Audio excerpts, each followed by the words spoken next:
Boris Oppaja Velja. Mun namn är Stefan Mikaelsson, jag levde i Kairaspel och Takavautika. Det finns många tankar om det samiska självbestämmandet. En del säger att Sametinget saknar eget självbestämmande. Jag säger att Sametinget har ett sådant självbestämmande, men att ledande politiker i plenum har varit tvekande till att bruka denna starka rätt.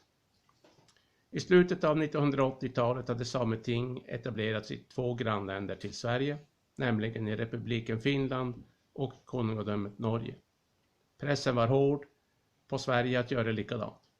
Men i samband med denna process så förberedde sig regering och riksdag att samtidigt förändra systemet om upplåtandet av jakt och fiske ovan odlingsgränsen. Detta på det som det kallades statens marker. Ett handskrivet ord fördes i efterhand in i protokollen. Ett ord som kan ha haft avgörande betydelse för samernas jakträtt. Det handskrivna ordet var markägarens, som hade införts med en kulspetspenna i 2 originalhandlingar, och det efter att den nya jaktlagen behandlats av både lagrådet och regeringen. Sameradion har i flera artiklar redovisat detta. Det statsråd som självvalt kallade sig för sameminister ledde arbetet med den proposition som låg till grund för att Sametinget grundades och småviltsjakten släpptes fri på all statlig mark ovan odlingsgränsen samt renbetesfjällen. 1992 antogs även Sametingslagen av riksdagen, som därigenom instiftade Sametingets etablerande. Men samtidigt antog samma riksdag den proposition om att införa ett nytt upplåtelsesystem för småviltsjakt och handredskapsfiske i landets fjällområden. Statsrådet jublade över vinsten. En centralmakt hade övertrumfat ett arktiskt urfolk under statsrådets överinseende.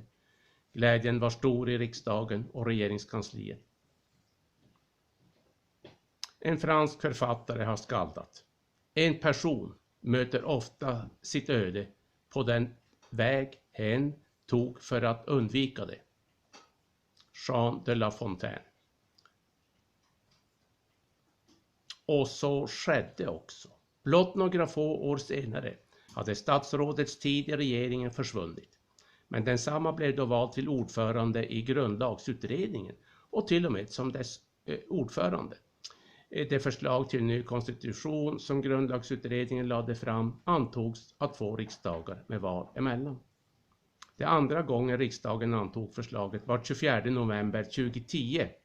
Det blev därefter konungariket Sveriges nya konstitution från den 1 januari 2011 och lyder bland annat som följande: 1 kapitlet 2 paragrafen 6 stycket i regeringsformen. Att det samiska folkets möjligheter att behålla och utveckla ett eget kultur- och samfundsliv ska främjas. Och detta var som sagt helt i linje med regeringens konventionsrapport från år 2006. Och jag citerar den. Det är Sveriges regerings uppfattning att urfolk har rätt till självbestämmande då det utgör folk enligt den betydelse som avses i den gemensamma artikel 1 i 1966 års internationella konvention om medborgerliga och politiska rättigheter och 1966 års internationella konvention om ekonomiska, sociala och kulturella rättigheter. Det var ingen slump att dessa politiska beslut ägde rum. Sametingets självbestämmande kommitté lade fram ett enhälligt förslag till utredning som efter beredning av styrelsen antogs av det 36:e plenumet i Jokkmokk den 21 till 23 februari 2005.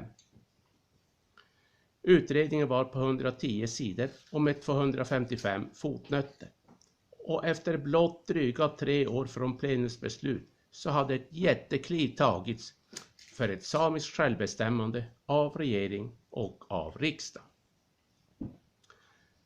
För 1 år sedan kom Sveriges högsta domstol med en dom i Girjas rättegång. Juridikprofessor Öyvind Rauna sammanfattade med följande formuleringar. Högst överraskande brukar Högsta domstolen ILO 169 aktivt för att visa på bruken av samisk sedvana och därmed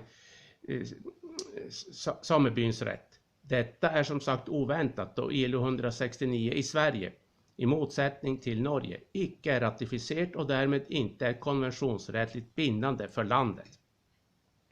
Att domstolen likaväl går längre i att bruka denna folkrättsliga konventionen än det domstolarna i Norge har gjort förklaras med att den anses ge uttryck för en allmän folkrättslig princip. Med andra ord, internationell sedvanerätt eller jus cogens som staterna är bundna av utan en inkorporeringsakt.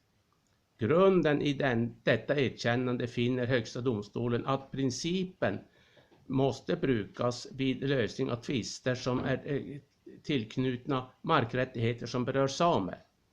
Någonting som betyder att en samisk sedvana som har konstaterats ska beaktas. Jus cogens, eller primär folkrätt, är en juridisk term för grundnormer, regler, rättigheter och förpliktelser i folkrätten som inte ska kunna förhandlas bort och från vilka avsteg eller övertramp aldrig ska tillåtas. Idag har Sametinget aldrig haft bättre möjligheter att med legitim grund vår talan föra och rätt bevaka. Internationell lagstiftning gäller på svensk sida av Sápmi tack vare ett långsiktigt och uthålligt arbete från många ledamöter i plenum under flera mandatperioder. Vill du delta i att fortsätta bygga den samiska rätten på traditionella marker? Tveka inte. Genastit persona, ja pelutaka samitikki valka. Rösta på person och parti i sametingsvalet.